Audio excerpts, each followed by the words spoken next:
Surabhi, and I welcome you to the G20 Conclave on the theme, Role of Lawyers and the Legal Profession in the Economic Development of G20 Countries. This conclave is the joint effort of Jindal Global Law School, OP Jindal Global University, Center on the Legal Profession at Harvard Law School, the American Bar Association, and Jindal Global Center for G20 Studies. A very warm welcome to our distinguished guests, cherished colleagues, and members of the audience who have joined us today. I am delighted to welcome our guest of honor, Dr. Abhishek Manu Singhvi, Senior Advocate, Supreme Court of India, and Member of Parliament.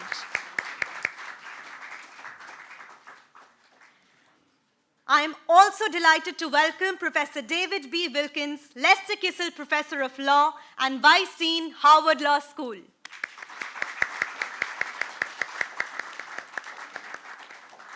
I am also so pleased to welcome Ms. Pratibha Jain, Chair, ABA India Committee and Head of Strategy and Group General Counsel, Everstone Group. Professor Dr. C. Raj Kumar, Founding Vice Chancellor, OP Jindal Global University and Dean, Jindal Global Law School. And Professor Dr. Mohan Kumar, Dean and Director, Jindal Center for G20 Studies, OP Jindal Global University. Welcome. In today's conclave, we have some very exciting panels planned through the day, during which we will be joined by industry experts from across organizations. We thank you all for joining us as we navigate ideas and thoughts relating to our theme. We will now commence our inaugural session. And without further ado, I invite Professor Dr. C. Raj Kumar, Founding Vice Chancellor, OP Jindal Global University and Dean, Jindal Global Law School, to please present the welcome address. First of all, I would like to extend a warm welcome to all of you for joining us on this weekend. This is a very, very difficult weekend where we are competing with Holi on this side of the week and Good Friday on the other side of the week. So you are a serious group of people who are so committed to be part of this conclave. And quite remarkably, it's actually oversubscribed. So we were concerned that we will be able to barely have 30, 40 people together. But we have over 150 people in this room, and we are trying to now get more chairs. So thank you very much for joining us in this G20 conclave. I have great pleasure in extending a warm welcome to an extraordinary man who is present with us, Professor David Wilkins, who has been a long-term mentor and a friend, somebody who has been at the vanguard of institutional building, not just at Harvard Law School, but also around the world. I must say that from the standpoint of our university and law school, David Wilkins was in Sonipat on 7th August 2009, when there were no faculty members, no students, no staff, and a semblance of a building that I said will come there, and a first floor with a conference room that was being constructed.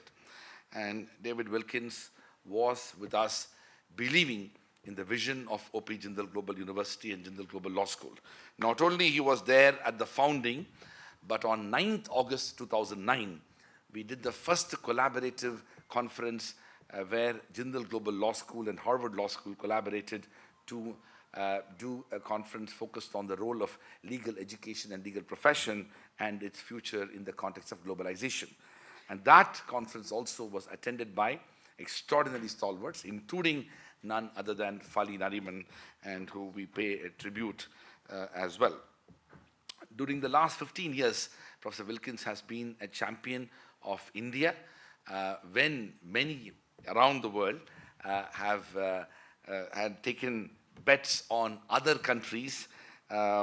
David consciously took a bet on India.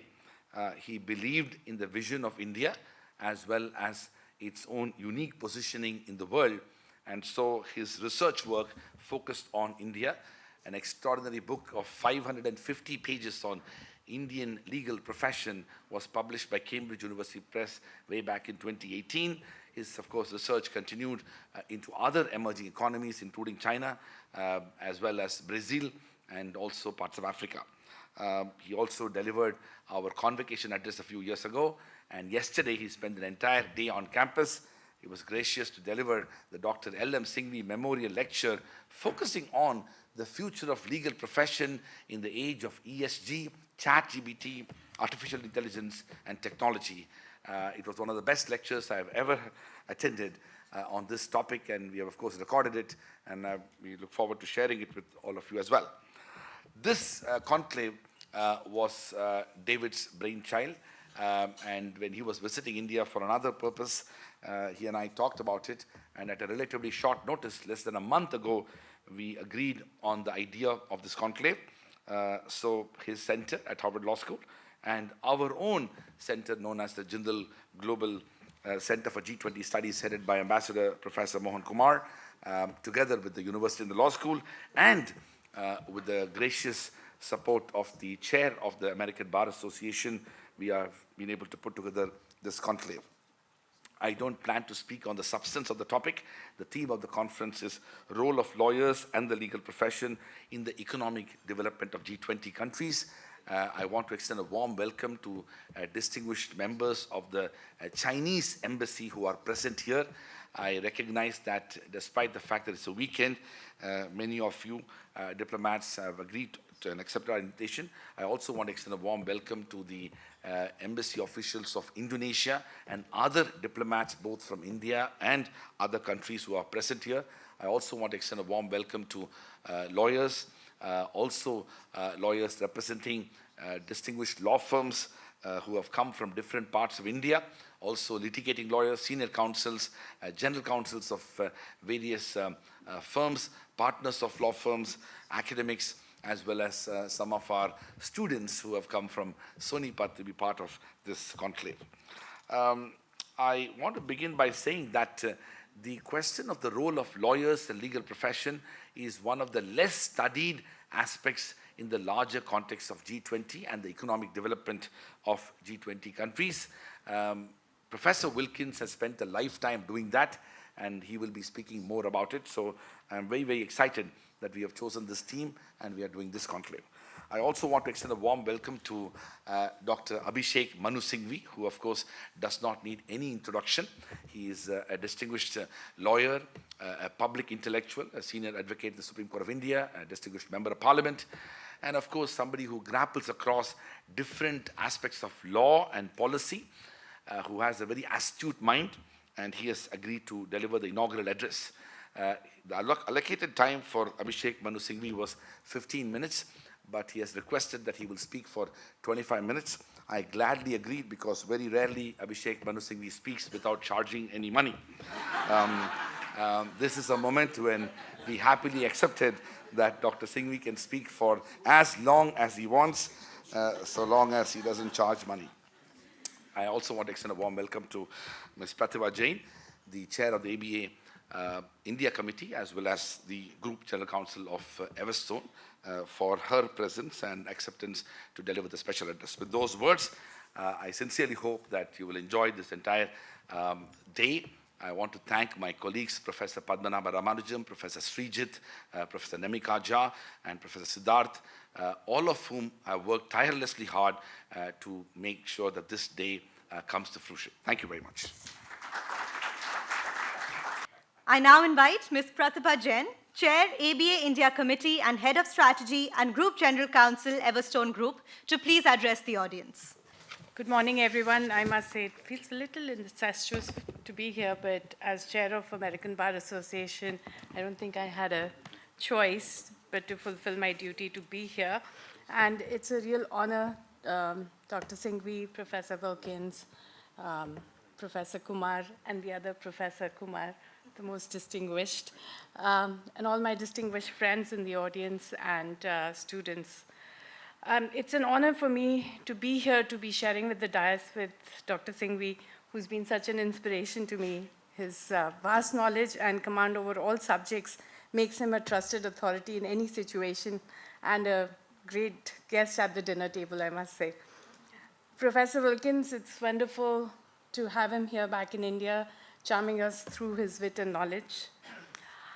As a Harvard alum, it's a great pleasure today to speak at this conference being hosted by the Center for Legal Profession at Harvard Law School and Jindal Global Law School.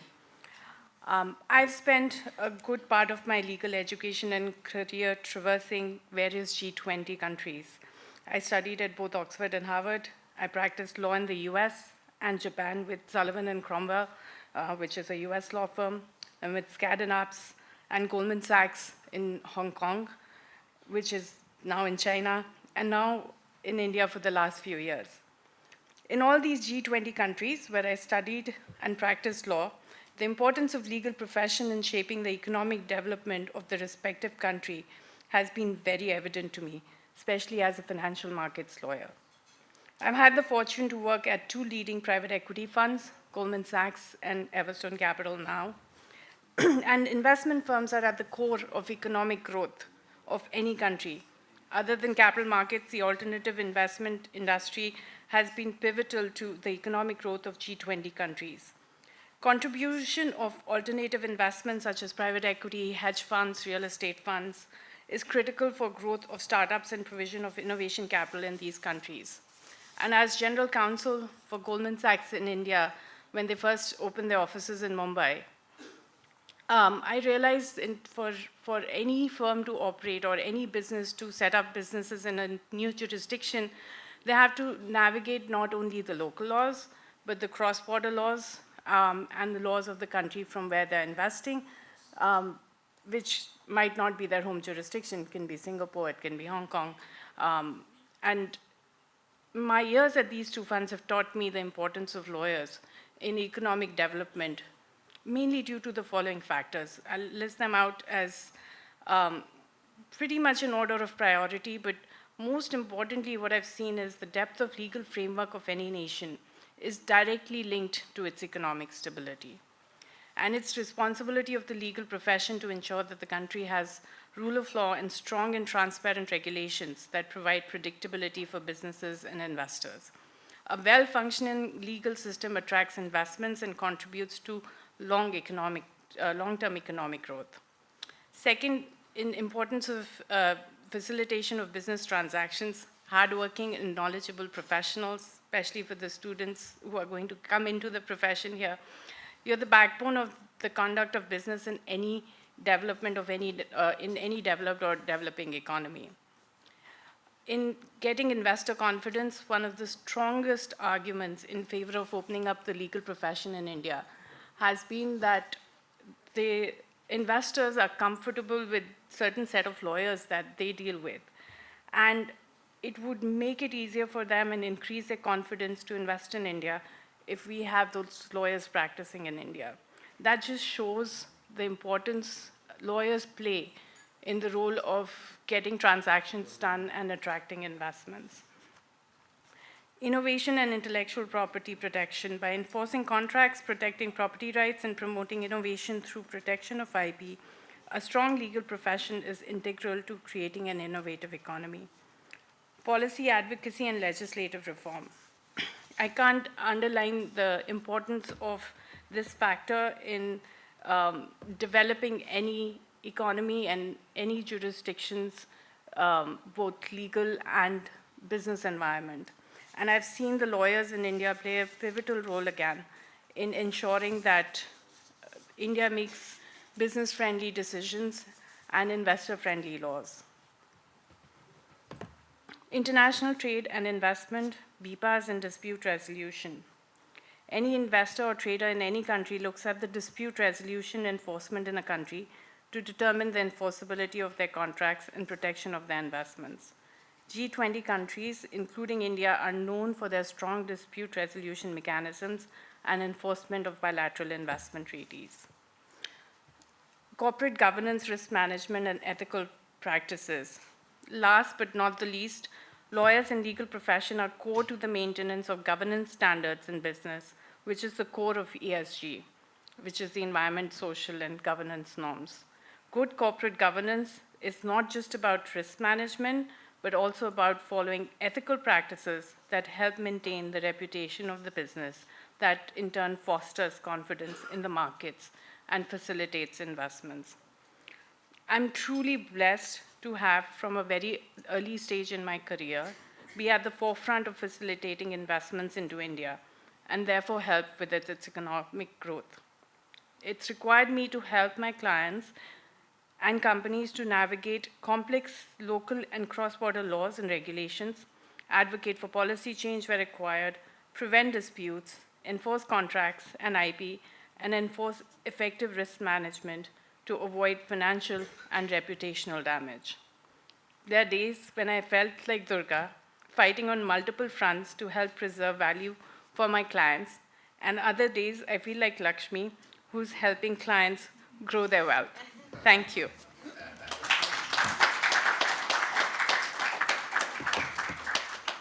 Thank you, ma'am, for your insightful remarks and for all the incredible work that you do. Well, all good things take time. I now again invite Professor David B. Wilkins, Lester Kissel Professor of Law and Vice Dean, Harvard Law School, to introduce the theme of the conclave. Thank you. I have to say, in addition to the problem with the technology, it's harder even to follow a true goddess, which Pratibha always has been. I've had the pleasure of knowing both her and Raj for many, many years, and they have facilitated my ability to get to know this great country. And in fact, it's a deep joy for me to be in this very room, because as Raj will remember, we've held several events here, including around the book that I will tell you about in a little bit, and a dinner with the law minister several years ago, and to look out and see all these amazing lawyers and judges and advocates and policymakers here who've come on a Saturday preceding Holi, one of the most important holidays in India, just shows how important these issues are. My role is really just to kind of introduce the conference and why I thought, and Raj agreed, and Pratibha on behalf of the ABA, that it was so important to begin this discussion. So I've got some slides here, which I hope will be helpful. Most of the information that I will present here is available on our website and other ways, and I'm always happy to share more of the information. But let's, what happened? Why did this? There we go. Let me start here. This is we have some friends from China here. They know this saying, may you live in interesting times. It's an old Chinese saying, which, as I often tease, they say it's not really meant as a compliment. It's more meant as it's going to be a challenging time. And boy, have we had a challenging time over the last few years with not one, but two, but three unprecedented crises. Obviously a global public health crisis, an increasingly volatile economic system, made more so politically by the war in Ukraine and the conflict in Gaza, and an increasingly global focus on issues around sustainability, stakeholders, rights, and social, racial, economic, and political justice. And that's really what brings us here today. And the thing is that these issues are not new, but they've been brought to the forefront, sort of turbocharged by the events of the last few years, but they are really a symptom of even bigger changes that have been transforming all of our worlds. First and foremost, the globalization of the economy and the increasing movement of global activity from the global north and west to the south and east, and including our friends in China and India, and also the complexity of that interaction. That's also led to a kind of explosion in law, regulation, and risk that all organizations face. And that's been driven in many ways by digital transformation of all kinds, which is finally coming to the legal profession. We thought, I don't know, Westlaw or Lexis was digital transformation. We could talk separately about ChatGPT, which is now reforming everything in the world today. And that's in turn facilitating a kind of blurring together or combining of traditional categories of organization and thought. That's just a fancy academic way of saying things that we used to think of as being separate and distinct are now much more intertwined. Think public and private, global and local, or for our purposes, law and business. where when many of us went to law school, we were taught that law was completely separate from business. It was the antithesis of business. Now, as Pratibha rightly says, law is integrally involved in business, and law itself is itself a competitive business. And all of these issues are, of course, at the forefront of issues of the G20. And as Pratibha already has said, lawyers are increasingly important and should be increasingly important in helping G20 countries understand how to deal with these complex issues of development. And if you just think about it, law has become more important than ever. Just think of all the legal changes just since 2020, since the COVID crisis, right? New laws and programs and redesigned institutions, online courts, stimulus measures, contact tracing. Or think about all the ways in which traditional corporate policies had been reformed or challenged by the pandemic around employment, online work, supply chains, data privacy and security. Or think about corporate governance itself and the whole idea that now we have to not just think about shareholders, but balance the interests of shareholders with other stakeholders. I'll come back to that in a second.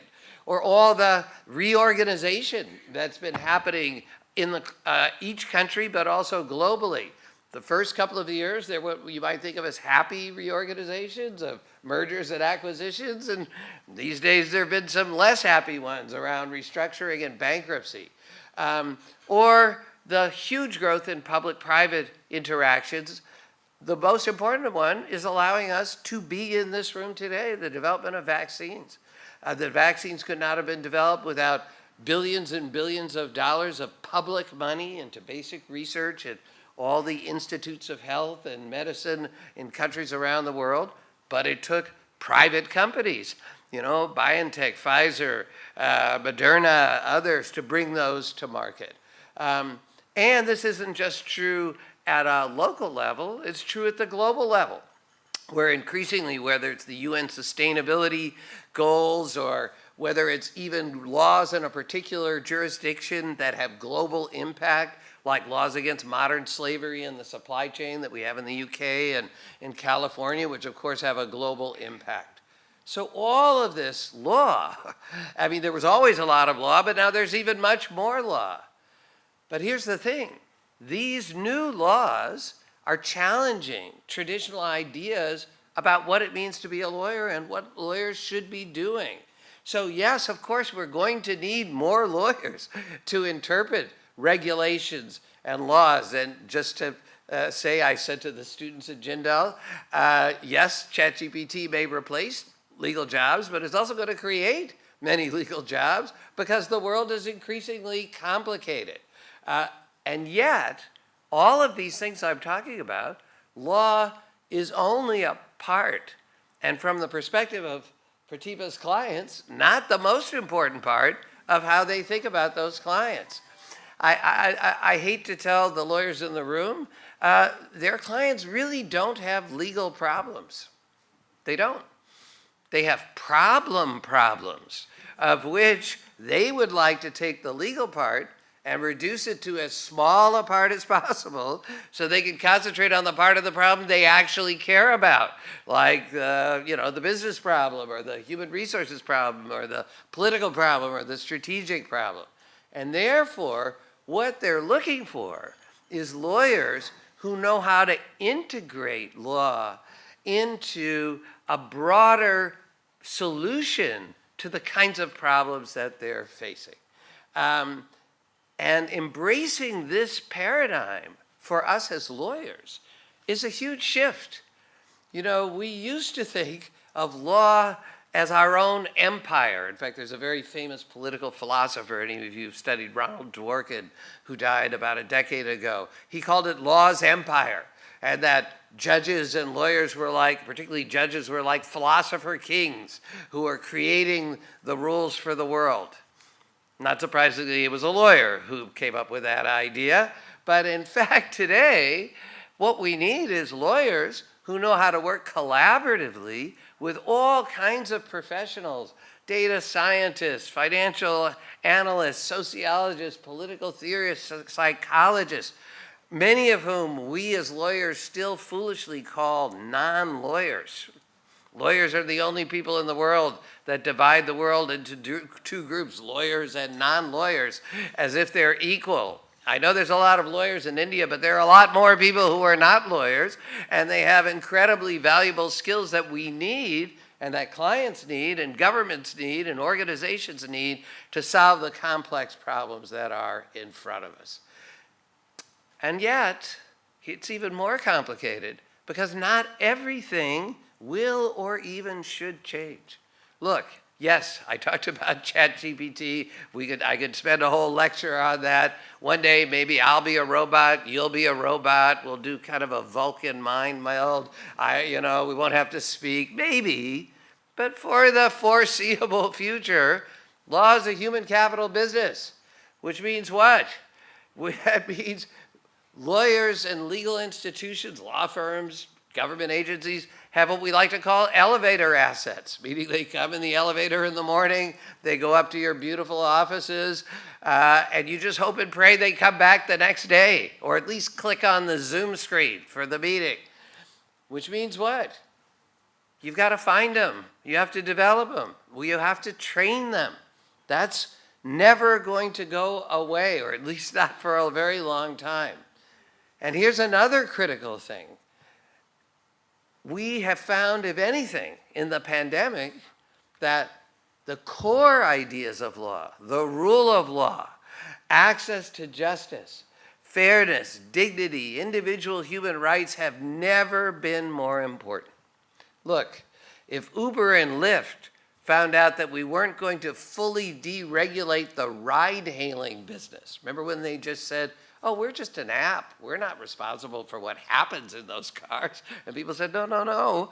Well, we're certainly not going to fully deregulate the legal business. It's too integral to such fundamental things, particularly in a rule of law society like India. That means we're always going to have to be thinking about public purpose and regulation no matter what the market says. And if you want Raj's students, or I've been spending a lot of time thinking about NLS Bangalore, where the Chief Justice has put me on the review commission. You want these bright kids to go through all the trials and tribulations it gets to get into a great law school in India and then become a leading professional, let alone one of the greatest professionals we're about to hear from in a moment. You better offer them something predictable enough on the other side that they don't say, why should I become a lawyer? I should become a software engineer, or I should become a venture capitalist, or I should become something else. They have many more choices today. And the legal profession has to adapt to that interplay. And places like India, Brazil, China, other rising powers of the world are increasingly important in this. Look, since 1990, many countries around the world have opened their selves to the world, more or less, which has developed two important ideas, right? Liberalization of the economy, sort of increase in foreign direct investment. Pratibha has been very critical in that. The privatization of some, though certainly not all, state-owned enterprises. And this, in turn, in countries like India, has created the demand for all sorts of new laws. Suddenly there needed to be a competition law, there needed to be a trade and investment law, there needed to be new securities laws. And of course, pretty soon, you needed new lawyers in order to understand and operate those new laws in the country and interface between those laws and the global economy. And this new corporate legal ecosystem, as I call it, interacts with the bench and the bar and the law schools and has a tremendous role in reshaping the legal profession altogether. And the fact that India and now Brazil and now South Africa are now not only in the G20 but hosting the G20 is indication of how important this process has been. We've been studying this, as Raj indicated, in something called the Project on Globalization, Lawyers, and Emerging Economies, or GLEE, as we like to call it. I'm named after a popular TV show. Some people got that joke. But what we've been studying is how is globalization reshaping the market for legal services in important emerging economies. And the place we had to start was India. And we wrote eventually a book, which you can pick up. It is hard to pick up. It's about 550 pages, called The Indian Legal Profession in the Age of Globalization. But it's large because it tries to understand what happened in India since the opening in 1991 of the market, development of law firms, transformation of legal education, development of in-house legal departments, changes in regulation, public interest lawyering, the growth of women in the profession, as we can see represented in this room. We try to document those important changes. We wrote another book about Brazil called The Brazilian Legal Profession in the Age of Globalization. You could tell we're not very clever on titles. And we have a book about China that we have been working on. And we're working in places like ASEAN and Africa as well. And these changes now are being even more accelerated by changes in corporate structure. So some of you know Milton Friedman, the famous economist. In 1970, he said, "The social responsibility of business is to increase profits, period, the end." I don't think any business actually ever fully followed that, but that was sort of the ethos. And you had to justify doing something good by saying it was good for goodwill for the balance sheet, or you were a special kind of organization. But here's the thing. Even before 2020, these things were beginning to be changed, right? In 2018, BlackRock, the world's biggest institutional investor, $12 trillion in management, said it was going to look beyond the bottom line to look for businesses that contributed to society. The Business Roundtable in my country, which is the organization of all the top businesses, changed the definition of a corporation from purely being for the benefit of shareholders to actually embracing all stakeholders, employees, suppliers, customers, even the location where the company is. And that then led to an emphasis on sustainability, where BlackRock in 2020 said that they would refuse to invest new investments in companies that had a, quote, high sustainability risk. Note, they didn't say they were divesting in all the companies they already had shares in that had that risk. That's another question perhaps we could talk about. But by highlighting the inequities, global issues that COVID raised, it only accelerated this trend. And in July 2020, the Economic Forum, in Davos, where all the most important people in the world come together, they said that we needed a great reset of capitalism in the wake of the pandemic. And then they got back on their private planes and flew home. That's another discussion. But in 2021, it was clear this was at the top of the agenda. When you had Engine One, an activist investor, put 3 environmentalists on the Exxon board, the largest energy company in the world.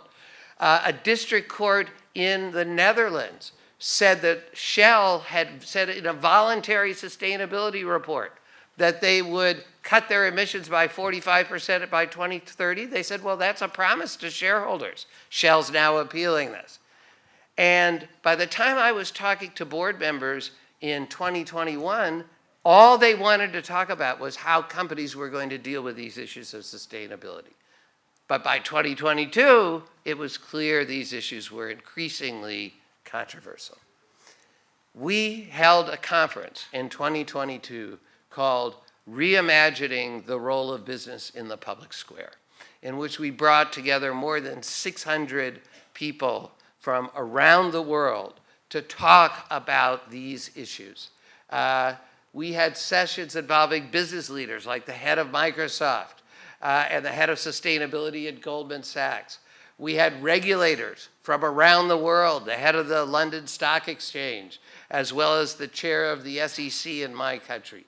We had people from civil society, including the head of the Environmental Defense Fund, and the head of the civil rights organization in the United States. We had people from education, including the president of Harvard at the time. But we also invited student activists because the future belongs to them.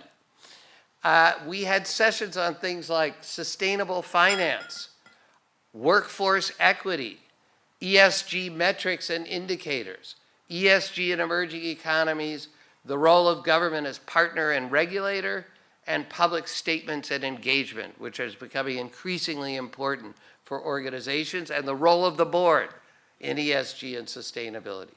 You could read about this all in our digital magazine, which is called The Practice. It comes out, it's free, you can go to our website, and we had a whole issue sort of summarizing the conference, and most of it is online on YouTube. But I want to end with this. Why is this important? Because this is from something called the Edelman Trust Institute. And they said, right now we're in a world in which we have a cycle of distrust that threatens everything. Threatens the ability of business, threatens the role of government, threatens social stability. You can see the circle. People don't trust business because there's false information in the media, disinformation. NGOs try to correct it, but people don't trust them because business is opposed to them. Government is not trusted as an ability to solve problems. This is disastrous for everyone.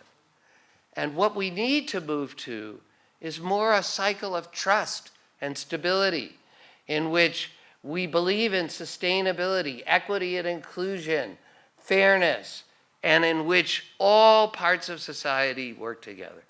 This is why we are so grateful for all of you to come together, to talk about, to spend your Saturday. How can we get to this virtuous circle?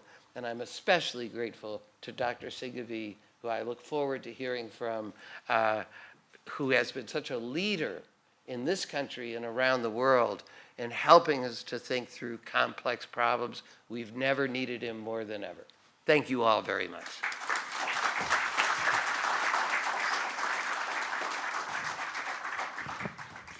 Thank you so much, Professor Wilkins, for this brilliant and honest introduction to today's theme. I can only imagine how exciting the related discussions are going to be. I now request Professor Dr. Mohan Kumar, Dean and Director, Jindal Global Center for G20 Studies, to share his reflections on the G20 Conclave, India to Brazil. Ladies and gentlemen, what can an underachieving ex-diplomat tell a bunch of highly overachieving lawyers? I'm also smart enough to realize that never stand between Dr. Abhishek Manu Singhvi and a bunch of lawyers. You're asking for trouble. So I'll just speak for 3 minutes. The first thing I'll say is I think a bunch of lawyers like you should understand that we live in a highly geopolitical world. So never ignore geopolitics. That's the one message that I want to give you, and especially, I think, lawyers. I mean, look at what is happening in the UN Security Council yesterday. There was a move to have an immediate ceasefire in Gaza, which was not agreed to, and the only reason was geopolitics. So I would say that first, don't ignore geopolitics. In the G20, that's a very, very interesting discordance between those who are committed to international law and those who want to actually build a rules-based international order. And the differences are stark. So we can talk about it during the session. Like I said, I don't want to stand between you and Dr. Singhvi, but I think it's important to know this. The second thing that I want to talk about is G20 has always talked about the liability of legal persons for corruption. And they want to introduce high principles in this regard. Brazil has taken it upon itself to come up with G20 high-level principles for legal persons and their responsibility against corruption. This is ongoing exercise in G20, and you may want to pay attention to that. Brazil's own contribution, they're trying to see how not to make each individual presidency, add layer upon layer, with the result that by the time Brazil happens, we would have forgotten what was said in Indonesia and Delhi. So they're trying to see how we can keep the existing really structure. They want to introduce one concept called bioeconomy. And Brazil, as you know, has been a great leader for sustainable development. The three main goals of the Brazilian presidency are basically social inclusion, fight against poverty and hunger. This is President Lula's own life and his own commitment to this cause. You've got sustainable development, where Brazil is a leader, and lastly, global governance. But I think what they mean by bioeconomy is basically how to use natural resources using emerging technology and come up with sustainable products and services. And I think law has an important role to play here as well. Lastly, I want to say that the Brazilian Supreme Court is thinking of adding just one layer called the Judiciary G20. And they're going to have a meeting in Rio in the month of May. And I think all of you should go. They probably will have the meeting in Copacabana. I'm kidding. But I think anyway you should go. I think it's a great place. And I think the fact that Brazil is thinking of a Judiciary G20 is, I think, important to all of us. If Raj doesn't mind it, and if Professor Wilkins, you don't mind it, the summary of this meeting today, if it can be recorded, I can then give it to the Brazilian presidency, and maybe we can make sure it reaches the Brazilian Supreme Court in May, so that we try and, I mean, this is the first meeting and we have kind of been ahead of the curve. The meetings are going to happen after May, but I think the fact that we have done this unwittingly or otherwise gives us an excellent opportunity to submit the proceedings of this conference to Brazil. We had the Brazilian ambassador a couple of days ago at the G20 Center, so it's no problem for me to really try and give these conclusions to him. So with those words, I'm dying to hear Dr. Singhvi as much as you do. Thank you. Thank you, sir. Just wanted to share the humble introduction that Professor Dr. Mohan Kumar gave. He's also a former India's ambassador to France and was the lead negotiator at GATS. And he spent about 40 years in the Indian Foreign Service. So I think that's a brilliant feat. And thank you so much for being here with us.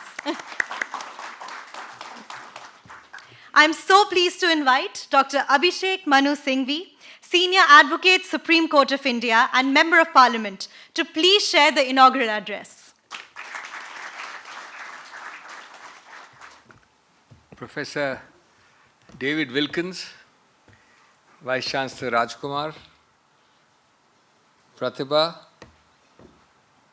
Ambassador, Professor Ambassador Mohan Kumar, Surabhi, members, distinguished members of the Diplomatic Corps, distinguished members of the legal fraternity, above all, students, Jindal and non-Jindal, ladies and gentlemen.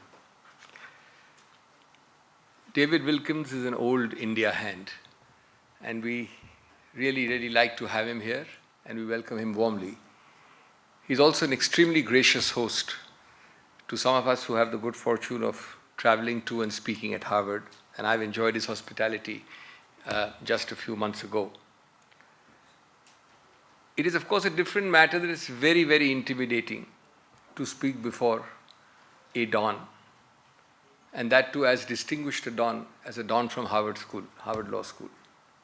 It is even more intimidating than the meaning of the word Don in India.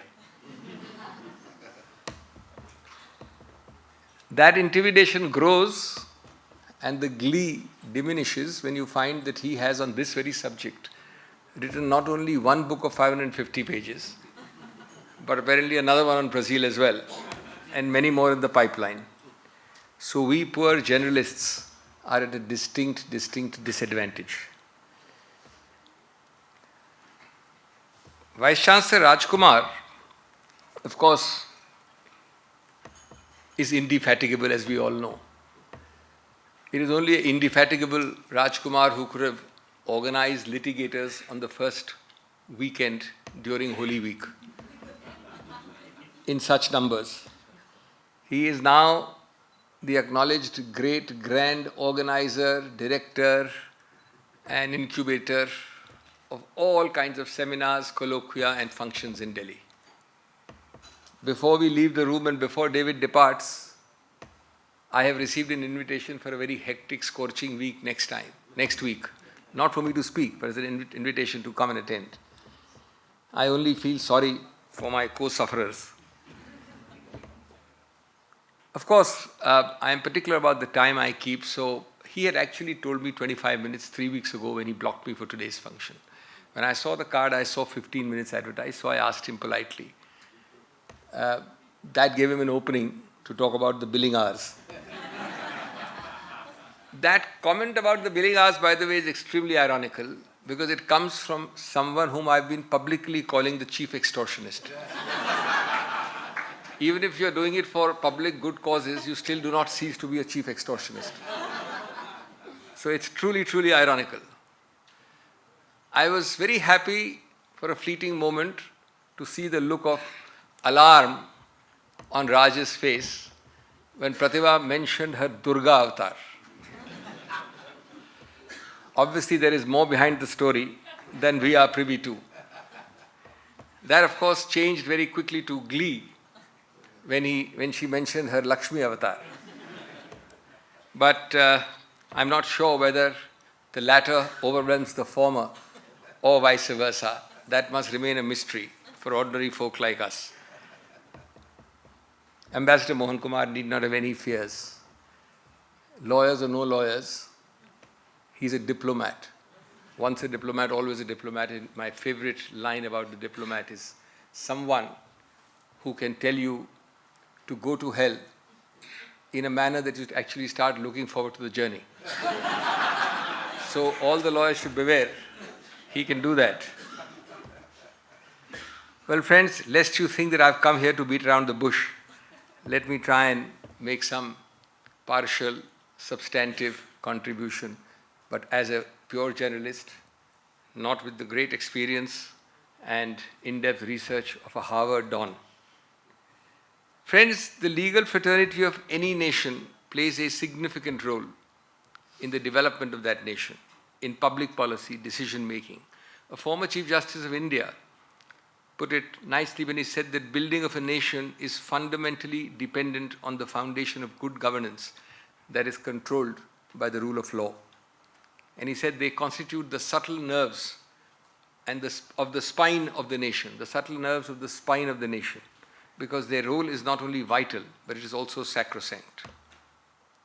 We all know that those of the legal profession in some form or the other have been at the forefront of the Indian national movement, India's independence movement, and we all know their legal connection from Mahatma Gandhi to Ambedkar to Nehru to Rajendra Prasad, Sardar Patel, and so on and so forth. Perhaps slightly lesser known is the contribution of at least legally trained persons from the profession in the G20 countries as well. From Lincoln in the US to Mandela in South Africa to the legal scholar Yatsuka in Japan and to the more contemporary Owen Dixon in Australia. These were persons for all seasons, and their contributions extended far beyond the courtroom. They shaped their respective nations for future generations. Friends, it is no exaggeration to say that legal profession is at the heart of industrialization and of economic growth. We all know the new paradigms, and you have many more sessions today when experts will talk about those paradigms, which range from trade competition, trade wars, trade negotiations, corporate mergers, takeovers, and so on. But all of them involve the principle of rule of law to see that contracts are enforced, to see that level playing field exists for everyone, to see that disputes are either minimized or managed well, and that people and businesses are correctly advised about navigating these legal intricacies and jurisdictions. I was amazed to read an ICJ Rio conference, maybe at Copacabana, in 1962. And those words appear to be quite amazingly prophetic and prescient. They said at that conference in 62 how much more exponentially true it is today. The lawyer cannot remain a stranger to important developments in economic and social affairs if he is to fulfill his vocation as a lawyer. He should take an active part in the process of change itself. I think that is the heart of the larger role of the profession and its members. That formal legal structures and institutions significantly contribute to a nation's economic development has now been repeatedly statistically established. One out of many, a Toronto University study of 1999 prepared for the IMF, points out with statistical in-depth surveys that efficient commercial enforcement mechanisms, investment protection regimes, respect for private property, efficient and fair taxation systems, sustainable environmental law regimes, etc., are all big positives in the nation's road to economic development. And lawyers of any kind and whatever kind, from litigators to advisors, are an integral part of each of these words. As India has opened up, there is now a new salience, a new specialization in terms of those who are in the profession, those who have come more recently. And I believe that this comparative cross-border approach, as for example Jindal does through its G20 initiatives and centers, is one of the most useful and important things, and we should progress more and more in that direction faster and more deeply. These initiatives study the best practices of each other. They should attempt increasingly, and I'm sure Jindal does already some of that, the harmonization of laws. They should go on to make model codes. The Americans have developed several model codes. A G20 model code in sub-specialized areas. And eventually, my dream is for cross-citations from respective jurisdictions if you take the G20 as a unit. We have, of course, now an increasingly borderless world, an increasingly connected world. The flip side is that equally crime and criminals do not respect either sovereignty or borders. Challenges of globalization therefore need the two C's, the cooperation C and the coordination C. Take cybercrime or cyber terrorism, for example.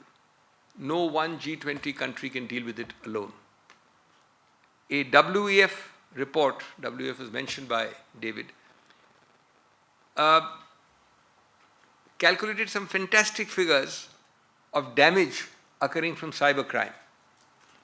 From 3 trillion, I thought it was billion, it's trillion in 2015, to 10.5 trillion by next year, 2025. Now here, there is no option, there is no choice. Lawyers must be at the forefront of designing the remediation and the preventive mechanisms. And collaboration, cooperation and coordination will have to be the name of the game, even within the more limited confines of G20, because none of this can be handled by any entity alone. Another example is artificial intelligence. While of course it makes technology, through technology, the lives of people easier, it also brings challenges, new challenges. I had never heard of these before. Now they are very important and fashionable. Deep fakes, for example. Now, this again, there is a challenge, but there is an opportunity, especially for young lawyers, to actually participate actively in shaping global artificial intelligence regulations by engaging with policymakers, industrial leaders, and civil society. On this subject also, so much is happening, but people are going in different directions. The EU goes in left direction, the US is going in a different direction. There is no necessary direction, coordination, or unity of movement. Therefore, you have a great window for lawyers, especially young lawyers, to do work in areas of harmonization of these regulations. Again, the model codes. And this applies not only to artificial intelligence, but to related subjects like data privacy, data security, mitigating bias in artificial intelligence systems, and so on and so forth. Friends, I have always seen initiatives like G20 or similar other regional or transnational initiatives to be based on certain essential creeds. The laundry list of those creeds is clear: collective action, universal outlook, global citizenry, transnational cooperation, synergical collaboration, ultimately all encompassed in that beautiful two-word phrase, Vasudhaiv Kutumbakam. These are all ultimately the underlying creeds of initiatives like this. If you marry them to the subjects, you find that the subjects can't exist without applying these creeds to them. The subjects which cry out and which are the core of the G20 kind of initiatives are equally climate change, poverty inequality, money laundering, cybercrime, environmental degradation or sustainable environment initiatives, unsustainable consumption, and so on and so forth. Again, there is a perfect fit. The question is, it is ultimately largely, or at least significantly, on the backs of smart lawyers that this marriage, intersection, and structure making can proceed. I'm not sure of the details, Ambassador Kumar will know better, but it's now, I believe, G21. I was quite amazed that the 21 really swallows up the 20. You have now 80% of the world's population, you know back, correct me if I'm wrong because I got them hastily, these figures. 97 out of UN's 193 countries, 88% of GDP, and 79% of trade share.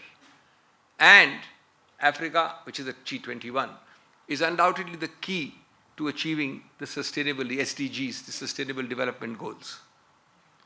So you have now a much more expansive canvas. Of course, I don't think you should still fully call it a G21. I think there is some degree of optics here, maybe some degree of, a slight degree of less than full truth.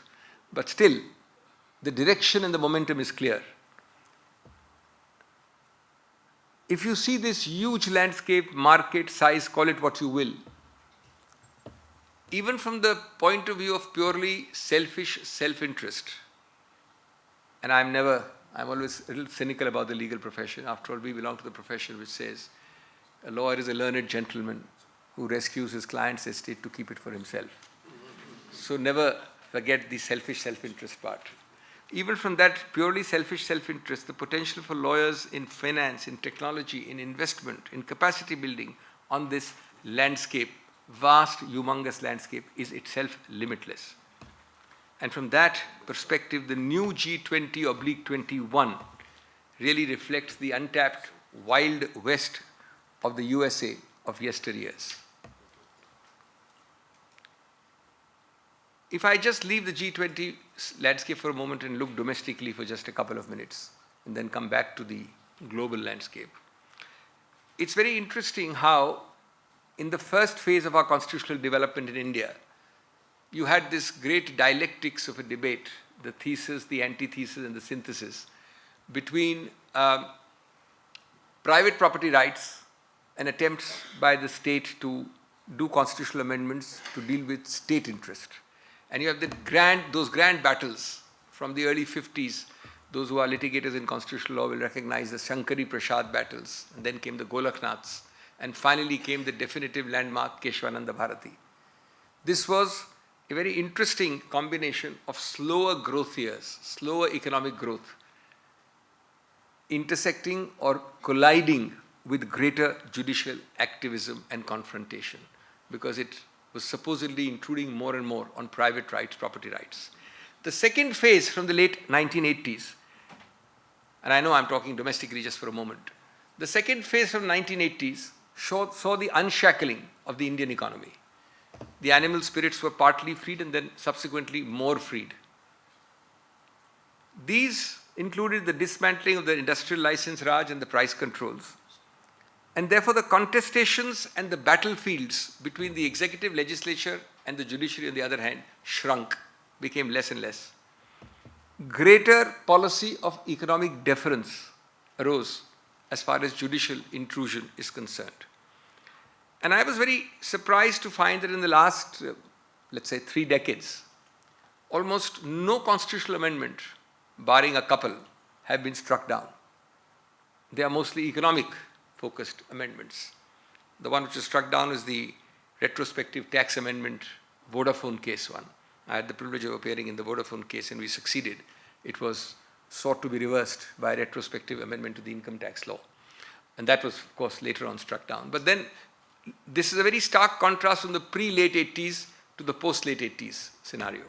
So here the point is, the bottom line is, and this continues in judgments like disinvestment, pro-disinvestment judgment like Balco, and more recently in economic initiatives which have had, despite their limitations, fairly substantial success, like insolvency laws, the IBC in India. These have now, actually the bottom line is that barring a few stray straws in the wind, courts have been remarkably supportive, and that includes lawyers and judges, remarkably supportive of economic legislation or delegated legislation, unlike the preceding 3 or 4 decades. Friends, turning back to the global landscape, we must also not forget some of the negatives. The negatives principally start with the headwinds of unilateralism, protectionism, and ultimately leading to potential fragmentation. So you have a coalescing effect of initiatives like G21, and you have a disintegrating or fragmenting effect of these unilateralism, protectionism initiatives. There is also hegemonic competition. There is also some degree of trade restrictive behavior. We have one national at least from each, but I don't mind saying it. There are the 2 largest economies of the world, the US and the China, have trade and technology wars. Sanctions, export restrictions and tariff barriers then raise their ugly head. And you also sometimes try to weaponize sensitive goods. A good example is semiconductors. Weaponizing a product like a semiconductor can have far-reaching global consequences. G20 lawyers here also should equip themselves to act as neutral third parties, facilitate efficient regulations, and most importantly, create a paradigm or a mechanism for resolving such conflicts ASAP. Integration, therefore, friends, and working towards more and more integration of the economies creates ultimately the enabling legal framework which leads to economic prosperity and progress. Interesting World Bank report points out the role of trade in ending poverty.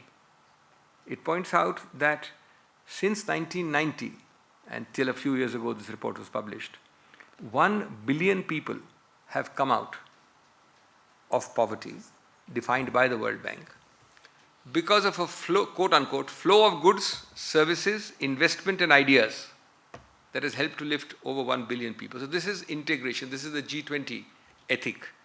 Trade is the main driver of growth, and lawyers are clearly indispensable to achieve such integration. Finally, friends, I'm ending in a couple of minutes. The larger social aspect, this is all hardcore economics, and lawyers love the moolah in whatever we have talked about till now. But let's look at the larger social construct. Ultimately, role of lawyers as promoters and upholders of rule of law is their principal first front rank job, according to me. That can never and that should never be underestimated. Over the years, I believe, and I may not be right, but I've always believed, that lawyers have acted as the foot soldiers and the infantrymen of the Constitution. Besides advocacy, besides justice delivery and representation, lawyers have a more holistic role to play in society by preserving the rule of law. And rule of law, mind you, is not merely a phrase. It forms the basic foundation of civilizations and is the major differentiator between civilized societies and uncivilized ones. The US, Dwight Eisenhower said, the world no longer has a choice between force and law. If civilization is to survive, it must choose the rule of law. So what is a lawyer as we end? Because this is more about lawyers than about G20 also. A lawyer is essentially a fusion, in my view, of a law enforcement officer as also a public citizen.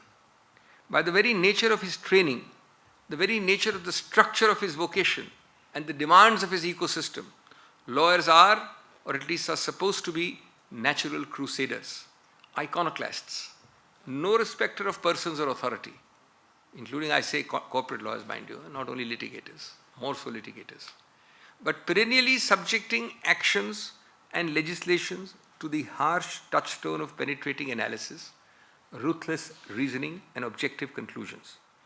A lawyer must necessarily do a successful tightrope walk of multiple obligations, fearlessly represent his client's point of view, but within the confines of legal and ethical rules. Secondly, simultaneously assist and promote the larger concept of administration of justice by being fair to the court. And lastly, discharge the larger duty to society as a professional upholding citizen and public interest values. These three duties comprise the heart of rule of law. It may sound very difficult set of acrobatics to do this tightrope walk, but by and large, most lawyers do it every day, albeit, unfortunately, there are now a growing number of exceptions as well. Lastly, the facet of rule of law, which arises from the fact that equilibrium and tranquility are the bottom line basic prerequisites for maintaining peace in society. This is going away from the direct economic, going to the rule of law, and then going even behind the rule of law. Equilibrium and tranquility as prerequisites for maintaining peace in society. As a peacemaker, the lawyer has a superior opportunity of being a good man. Another American president, Calvin Coolidge, famously highlighted is not the enactment, but the observance of laws that creates and reflects the character of a nation.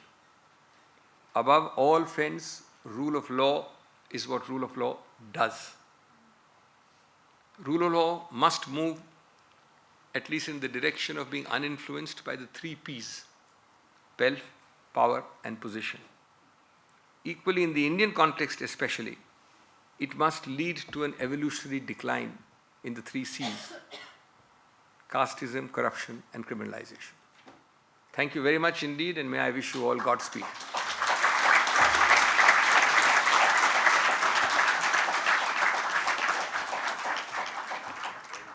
Thank you so much, Dr. Singhvi. Always a pleasure to listen to you articulate and explain the most complex issues with such ease, whether in court or while addressing us.